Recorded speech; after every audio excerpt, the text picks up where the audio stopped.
So this is a sideline hip thrust. The goal of the activity is to get the outside aspects of your hips to coordinate and work together along with your abdominals on the sides, also known as your obliques. So in order to do this exercise, we're going to be in a modified side plank position. So I have my elbow underneath my shoulder.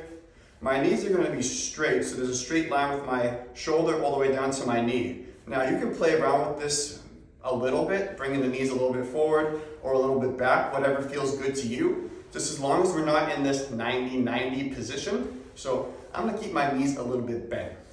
When I do this, I'm going to drive through my downside elbow, downside knee, and I'm going to reach my top leg as high to the ceiling as possible.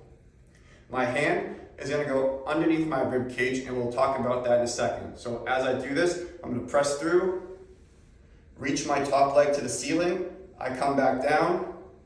I'm keeping my hip just above the ground, a credit card size distance. I press through, I reach that top leg.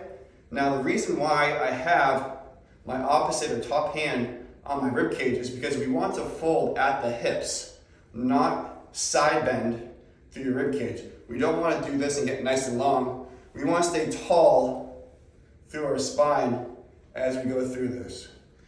So again, I'm driving through my downside knee and elbow. I'm reaching my top leg to the ceiling. As I come down, I'm folding at the hip, not the rib cage, keeping a credit card size distance from the ground, and I'm popping back up.